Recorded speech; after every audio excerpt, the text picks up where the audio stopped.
If the startup process is a journey, one of the things you need to do is figure out how to generate momentum. If you have a map and you have a target destination, you need to be able to make progress along your route. And this podcast is about generating business momentum. This is something that's important for startups and all types of companies. And often it makes the difference between success and failure, particularly in the high-tech sector, where often the winner takes all. So, I hope you find this useful. If you do, please hit that subscribe button and the like button. That really helps us move up the rankings and get the word out. Thanks very much. Welcome to Silicon Valley Trends, a free podcast series published by Silicon Valley Business School. I'm your host, David Smith. At Silicon Valley Business School, we provide affordable, real-world online business education to everyone everywhere and guide entrepreneurs towards success with their startup ventures. Today, we're talking about business momentum. My book, Zero to IPO, plots out the startup process in the context of a journey. When you think about a journey, you need a vehicle, fuel, a target destination. Sometimes you need a team. You need a roadmap with milestones plotted along the route. You need contingency plans for when things go wrong and you have to take a diversion. But this is all meaningless unless you're able to make progress along your chosen route. In a car, your momentum is displayed on your speedometer.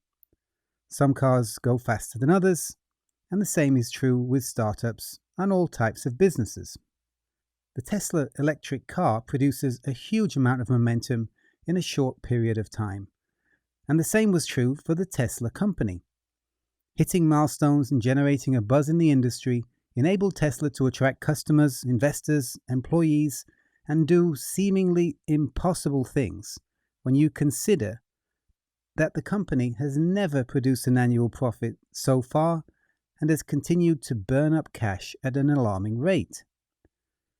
This session on momentum is part of the Startup Journey series of podcasts, which started with the episode dealing with targeting your destination.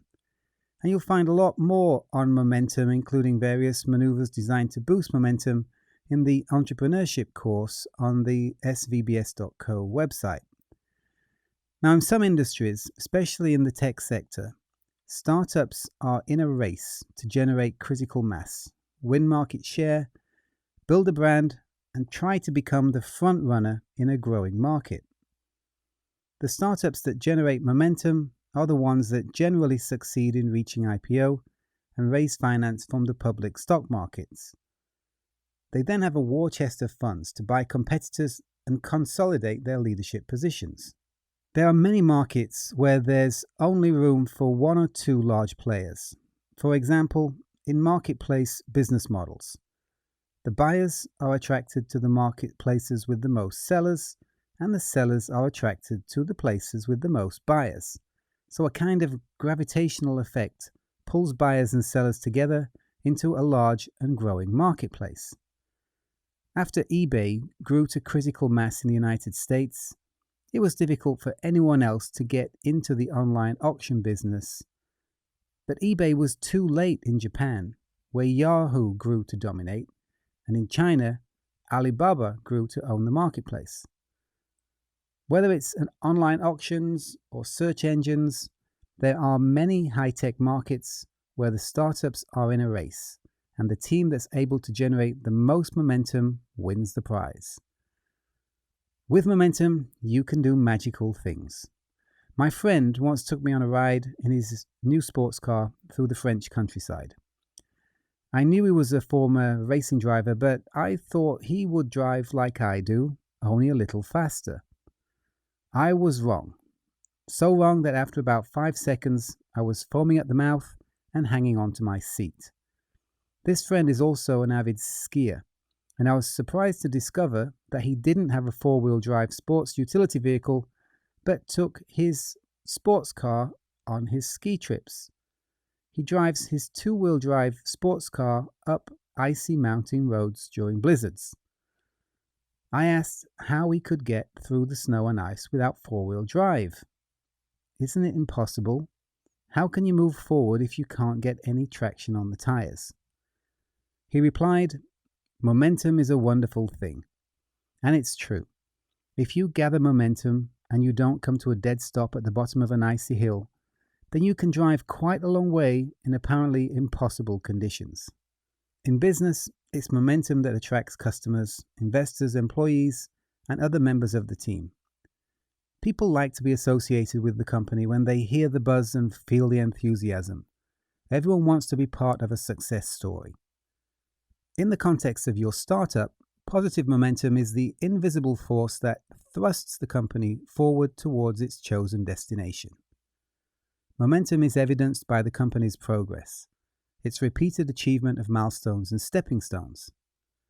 Positive momentum is generated by, and somewhat synonymous with, a collective sense of approval, enthusiasm, excitement, and passion in favor of the company and its products. An upbeat buzz or hype emanating from the company's insiders, customers, press, and other respected independent outsiders. Enthusiasm is contagious, and positive momentum creates more positive momentum. Positive momentum comes from an upbeat team making marked progress along its chosen route.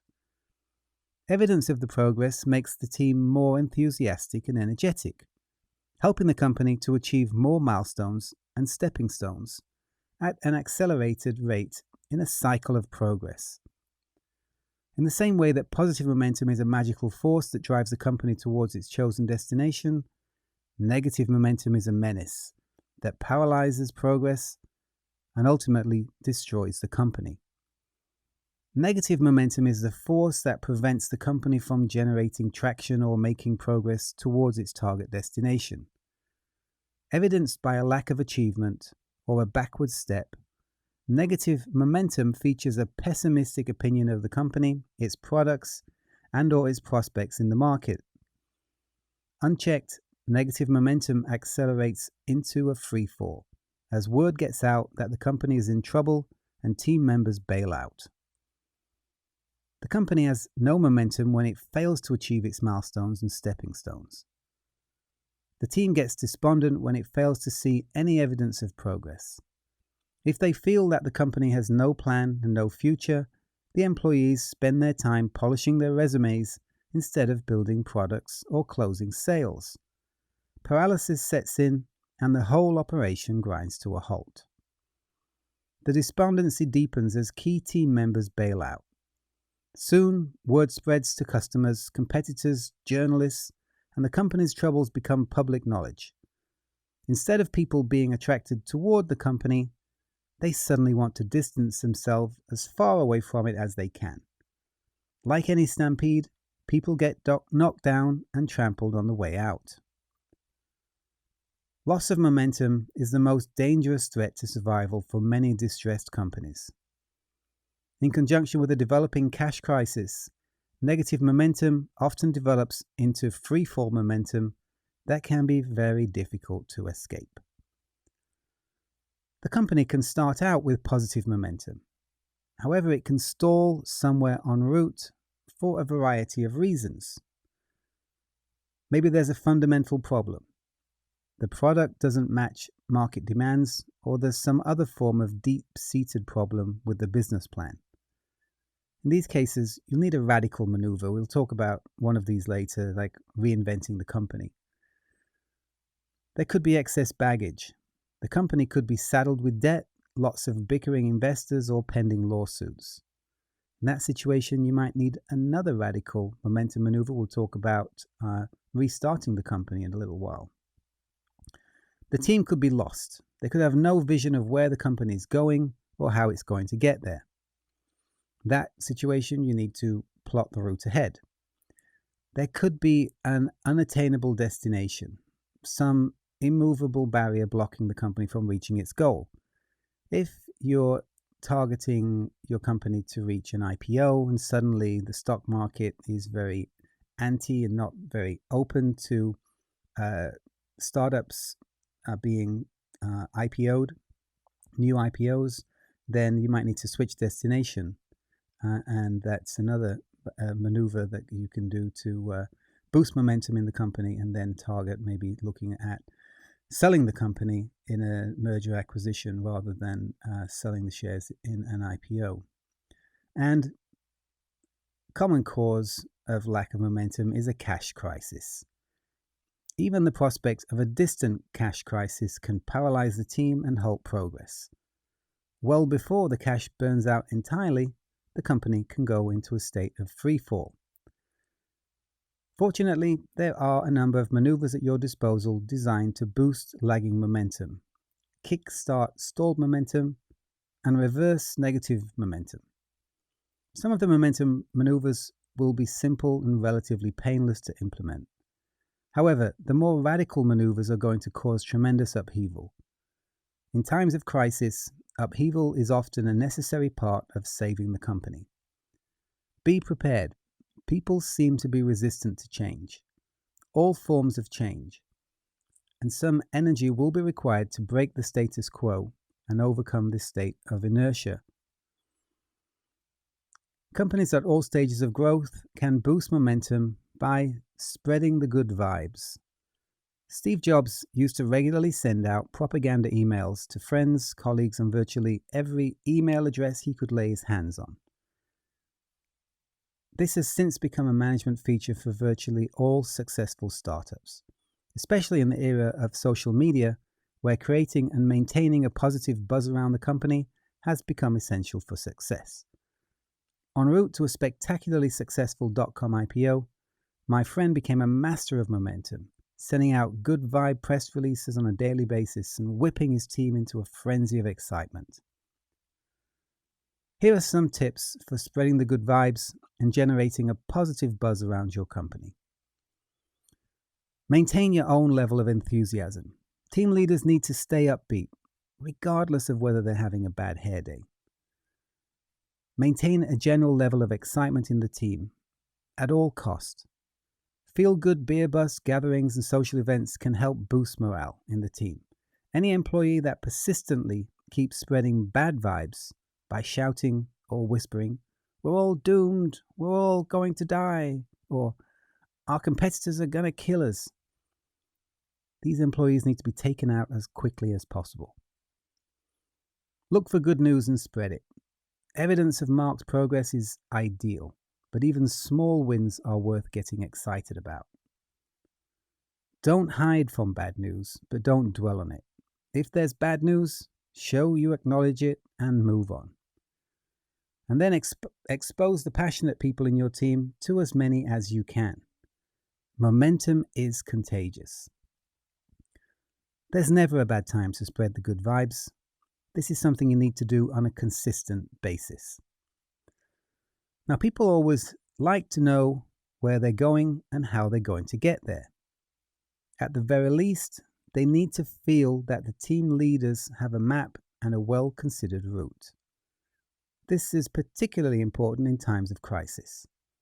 On a long, arduous journey, it's not exactly uplifting to hear your team leader say that she doesn't know where you're going and has no idea of how you're going to get there. Momentum is always boosted by having a target destination and a roadmap for the future direction of the company. Plotting the route ahead is always helpful, especially when you're lost. When they're lost, we teach our kids to stay where they are. If they continue to wander into the unknown, they'll be more difficult to find. Without a clear destination or route, the natural instinct for most employees is to sit tight and wait for a roadmap and new instructions. If the team can only see a few steps ahead, that's as far as it will plan. This short horizon prevents product designers from designing new products, as they don't know if these products will ever be built. Prevents engineers from engineering. They don't know if the products they're building will ever ship. And prevents salespeople from selling, as they don't know if the orders will ever be fulfilled. The team becomes downbeat and progress stalls. The lack of progress brings the morale of the team down even further, and the company finds itself in a cycle of paralysis. To convert negative momentum to positive momentum, you need to break the cycle. This starts by restating your target destination taking your bearings, fixing your position, and plotting out a clear route from here to there. Identify small stepping stones as well as large milestones along the way. Make sure the route is realistic and each step is achievable. With a clear route ahead, the team will realize that the company has a real future and see that work done today is not in vain. This long horizon will lift the team, marked progress will be made, and a new cycle of progress established. A fundamental problem with your product, strategy, or business plan will always prevent the company from making progress and hitting its milestones. Even if the strategy, product, and business plan were perfectly matched to customer requirements yesterday, a shift in the market could cause a major mismatch today. Sometimes the only way to boost momentum is to go back to basics and reinvent the company. As well as repositioning the company in the market, this is often the best maneuver to fundamentally restructure and slash costs. If you want to slash costs, often means reinventing the company. Sometimes referred to as a pivot, you often need to reinvent the company when there's a fundamental problem with the product, the strategy, or the business plan. Progress will slow if the current team is weighed down, carrying too many passengers and baggage from the past. When you feel your company starting to grind to a halt, wouldn't it be nice to hit the Control-Alt-Delete keys, shut down, and restart like you can with your PC? As you go about your daily business, your PC inadvertently accumulates tasks and processes that unnecessarily clog up its memory and processor, slowing everything down. A good restart cleanses out all this junk and releases valuable resources for the use of your new applications. Similarly, in business, you sometimes feel as though you've accumulated unwanted shareholders, creditors, disgruntled employees, and all forms of unwanted baggage. Well, it can be possible to hit Control-Alt-Delete a couple of times, restart your business, shed the excess baggage with the backseat passengers, and start afresh. However, restarting a business is not quite as straightforward as restarting your PC, and if you get it wrong, you can find yourself in the state penitentiary instead of the local PC repair store. Let's define a warm restart as a radical restructuring of the existing company that boosts momentum and releases valuable resources without losing customer contracts or other relationships. Although the maneuver involves sweeping internal changes, they can be imperceptible to customers and the outside world. The objective of a warm restart is to give the company a fresh lease on life without losing any existing market momentum. When your PC grinds to a halt and Control-Alt-Delete fails to initiate a warm restart, you often have to switch off the power, wait for the noise of the fans and hard drive to subside, and then power back up. Although the PC normally comes back up, there's no guarantee that it will. Some of us have learned that the cold restart maneuver can harm hard drives, losing valuable data, and cause other forms of damage to the PC. Similarly, in business, you can shut down, wait for the screams to die away, then restart an entirely new company. In this way, the product inventors and founders can shed the baggage of the old company and start completely or almost completely afresh. A cold restart is a corporate reincarnation that involves shutting down the old company, forming a new company and starting over, performing a miraculous reincarnation. In fact, the reincarnation is not very miraculous at all. It's a surprisingly simple legal maneuver that law firms orchestrate on a regular basis. However, launching a new company is a difficult and time-consuming undertaking that involves rebuilding every component of the business. Restructuring and relaunching the old company through a warm restart can be much less painful and can achieve a similar result. A cold restart might be the best way forward when your company is weighed down with unnecessary baggage. There are too many passengers, the current team has little incentive to succeed, and a warm restart is not possible.